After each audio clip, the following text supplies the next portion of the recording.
Hello friends, welcome to Make It Tasty with me. இன்னைக்கு நம்ம quick and டேஸ்டியா ரசம் எப்படி செய்யறதுன்னு பார்க்க போறோம்.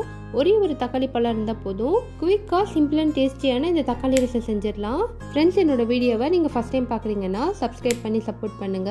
மறக்காம பெல் பட்டனை பிரஸ் பண்ணிடுங்க. வாங்க வீடியோக்குள்ள போலாம்.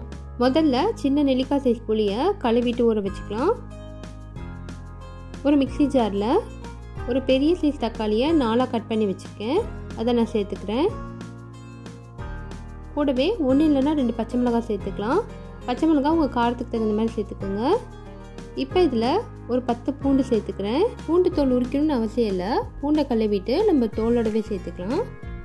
இது கூட கொஞ்சமாக கொத்தமல்லி தழை, 1 டீஸ்பூன் ஃபுல்லாக ஜீரகம், அதே மாதிரி 1 டீஸ்பூன் ஃபுல்லாக மிளகு, 1/4 டீஸ்பூன் பெருங்காயத்தூள் சேர்த்து நம்ம இதை அரைச்சிட்டு வந்துடலாம். நான் அரைச்சி எடுத்துட்டேன். பாருங்கள், இந்த அளவுக்கு நம்ம கொரகொரப்பாக அரைச்சி எடுத்துக்கணும். ரொம்ப நைஸாக அரைக்கணும்னு தேவையில்லை. இப்போ இதை நம்ம ஒரு பாத்திரத்துக்கு மாற்றிடலாம். அரைச்ச விழுதோட நம்ம ஊற வச்ச புளியை கரைச்சி சேர்த்துக்கலாம். இதில் நம்ம தேவையான அளவு தண்ணி சேர்த்துக்கலாம். நான் இன்றைக்கி 1/2 லிட்டர் தண்ணி சேர்த்துருக்கேன். இப்போ இது எல்லாத்தையும் நல்லா கலந்து விட்டுடலாம். இதுவே தண்ணியை கொஞ்சம் கம்மியாக சேர்த்து இதை நம்ம சூப் மாதிரியும் செஞ்சு குடிக்கலாம். இப்போ ஒரு கடாயில் 2 டீஸ்பூன் எண்ணெய் சேர்த்துக்கலாம். எண்ணெய் காஞ்சதும் அதில் 1/2 டீஸ்பூன் கடுகு சேர்த்துக்கிறேன். கடுகு நல்லா பொரியட்டும். இப்போ இதில் 2 இல்லைன்னா 3 காஞ்ச மிளகாவை கிள்ளி சேர்த்துக்கலாம்.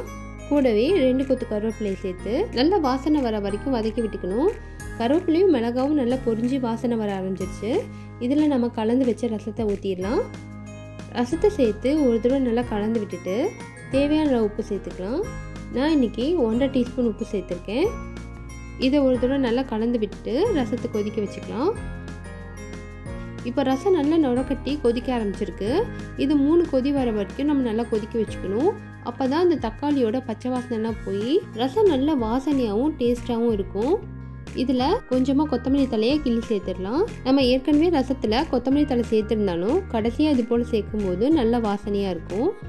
இதில் ஃபைனலாக 1/2 டீஸ்பூன் நாட்டு சர்க்கரை இல்லைன்னா வெல்லம் சேர்த்துக்கலாம்.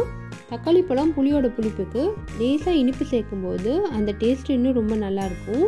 இது ஆப்ஷனல் தான், உங்களுக்கு வேணும்னா சேர்த்துக்கோங்க, இல்லைன்னா அதை ஸ்கிப் பண்ணிடுங்க. அவ்வளோதான், குயிக்காக ரசம் ரெடி ஆயிடுச்சு. நம்ம ஸ்டவ் ஆஃப் பண்ணிடலாம். நல்ல குலைவாக வேக வச்ச சாதத்தோட சுட சுட இந்த ரசத்தை ஊற்றி சாப்பிட்டு பாருங்கள், சூப்பராக இருக்கும். இந்த ரசத்தை சாதத்தோட மட்டும் இல்லாமல் நம்ம சூப் மாதிரியும் செய்து குடிக்கலாம். குயிக்காக செய்யக்கூடிய இந்த ஹெல்த்தி ரசத்தை நீங்களும் ட்ரை பண்ணி பாருங்கள். ஃப்ரெண்ட்ஸ், இந்த வீடியோ உங்களுக்கு பிடிச்சிருந்ததுன்னா கண்டிப்பாக லைக் பண்ணுங்கள், கமெண்ட் பண்ணுங்கள், மறக்காமல் ஃப்ரெண்ட்ஸ் அண்ட் ஃபேமிலிக்கும் ஷேர் பண்ணுங்கள். ப்ளீஸ் லைக் பண்ணுங்கள், ஷேர் பண்ணுங்கள், மறக்காமல் சப்ஸ்கிரைப் பண்ணி பெல் பட்டனை அடிச்சிடுங்க. தேங்க்ஸ் ஃபார் வாட்சிங்.